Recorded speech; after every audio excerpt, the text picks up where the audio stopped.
ओम नमः शिवाय। आइए आज हम सुनते हैं सावन के सोमवार की व्रत कथा। एक बहुत धनवान साहूकार था जिसके घर अन्न धन आदि किसी प्रकार की कोई कमी नहीं थी, परंतु उसको एक दुख था कि उसके कोई पुत्र नहीं था। वह इसी चिंता में रात दिन रहता था। वह पुत्र की कामना के लिए प्रति सोमवार को शिवजी का व्रत और पूजन किया करता था तथा सायंकाल को शिव मंदिर में जाकर शिवजी के श्री विग्रह के सामने दीपक जलाया करता था। उसके इस भक्ति भाव को देखकर एक समय श्री पार्वती जी ने शिवजी महाराज से कहा कि महाराज, यह साहूकार आपका अनन्य भक्त है और सदैव आपका व्रत और पूजन बड़ी श्रद्धा से करता है, इसकी मनोकामना पूर्ण करनी चाहिए। शिवजी ने कहा, हे पार्वती, यह संसार कर्म क्षेत्र है।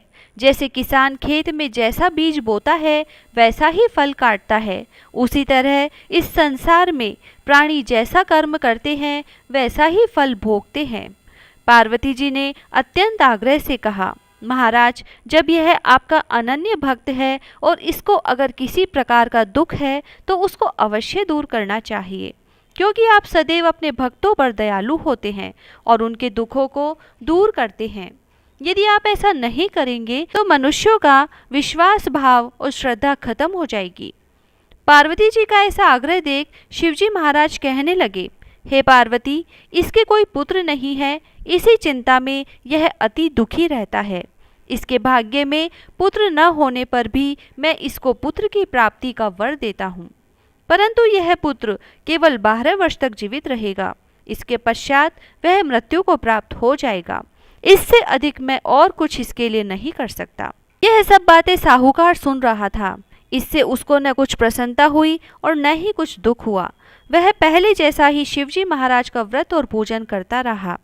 कुछ काल व्यतीत हो जाने पर साहूकार की स्त्री गर्भवती हुई और 10वें महीने उसके गर्भ से अति सुंदर पुत्र की प्राप्ति हुई।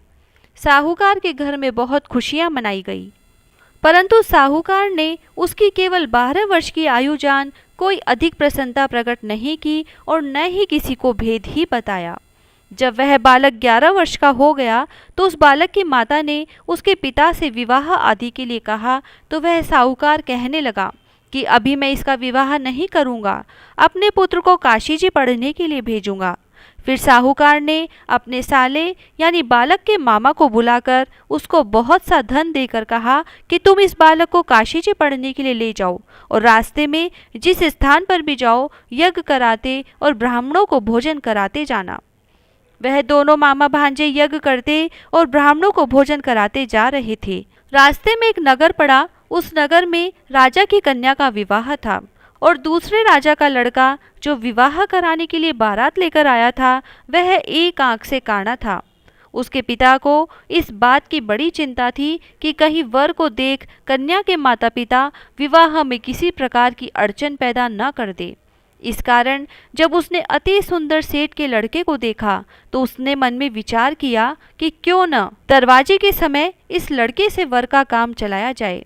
ऐसा विचार कर वर के पिता ने उस लड़के और मामा से बात की तो वह राजी हो गए। फिर उस लड़के को वर के कपड़े पहना तथा घोड़ी पर चढ़ा दरवाजे पर ले गए और सब कार्य प्रसन्नता से पूर्ण हो गया। फिर वर के पिता ने सोचा कि यदि विवाह कार्य भी इसी लड़के से करा लिया जाए तो क्या बुराई है। ऐसा विचार कर लड़के और उसके मामा से कहा, यदि आप फेरों और कन्यादान के काम को भी करा दें तो आपकी बड़ी कृपा होगी, मैं इसके बदले में आपको बहुत सा धन दूंगा। तो उन्होंने स्वीकार कर लिया।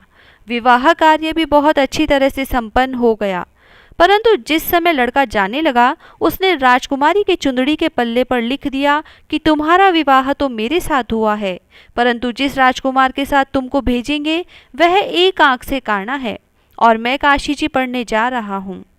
लड़के के जाने के पश्चात राजकुमारी ने जब अपनी चुंदड़ी पर ऐसा लिखा हुआ पाया तो उसने राजकुमार के साथ जाने से मना कर दिया और कहा कि यह मेरा पति नहीं है, मेरा विवाह इसके साथ नहीं हुआ, वह तो काशी जी पढ़ने गया है।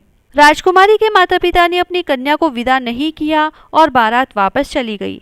उधर सेठ का लड़का और उसका मामा काशी पहुंच गए। वहां जाकर उन्होंने यज्ञ करना और लड़के ने पढ़ना शुरू कर दिया। जिस दिन लड़के की आयु 12 साल की हुई उस दिन उन्होंने यज्ञ रच रखा था।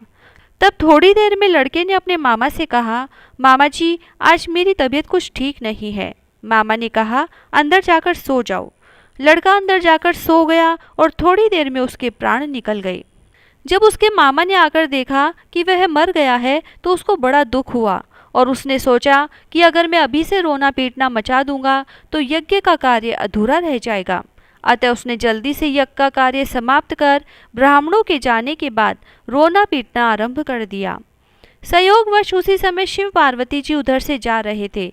जब उन्होंने जोर जोर से रोने की आवाज़ सुनी तो पार्वती जी कहने लगी, महाराज कोई दुखिया रो रहा है, इस आवाज़ में कितना विलाप है, इसके कष्ट को दूर कीजिए। जब शिव पार्वती ने पास जाकर देखा तो वहाँ एक लड़का मरा पड़ा था। पार्वती जी कहने लगी, महाराज यह तो उसी सेठ का लड़का है जो आपके वरदान से हुआ था। शिव जी कहने लगे, हे पार्वती इसकी आयु इतनी ही थी सो यह भोग चुका। तब पार्वती जी ने कहा, हे महाराज इस बालक को और आयु दो, नहीं तो इसके माता पिता तड़प तड़प कर मर जाएंगे।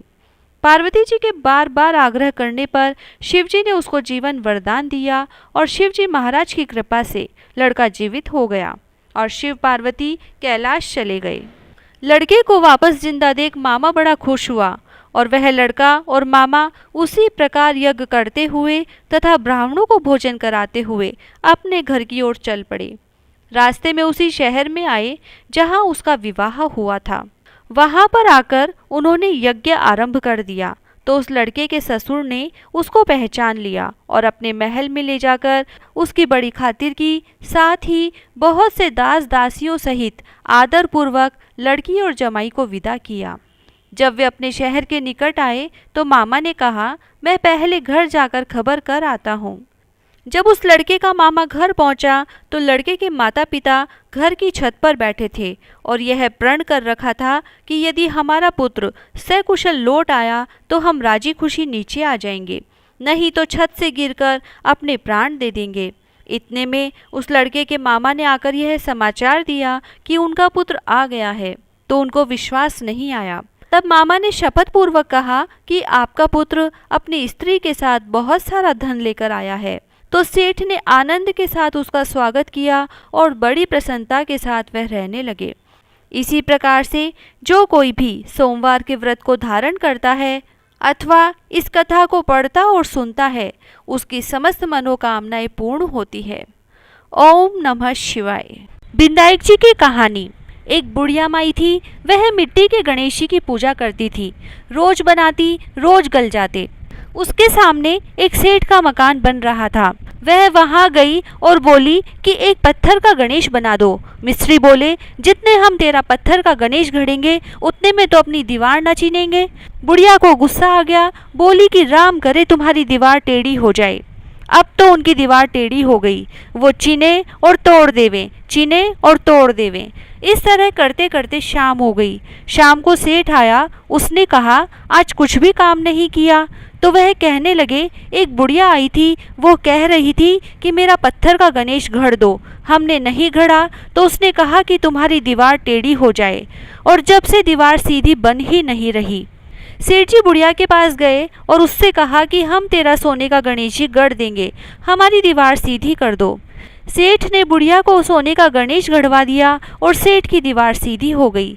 हे भगवान, जैसे सेठ की दीवार सीधी करी वैसे सबकी करना। कहता ने सुनता ने हुकारा भरता ने सारे परिवार का करना। जय श्री राधे।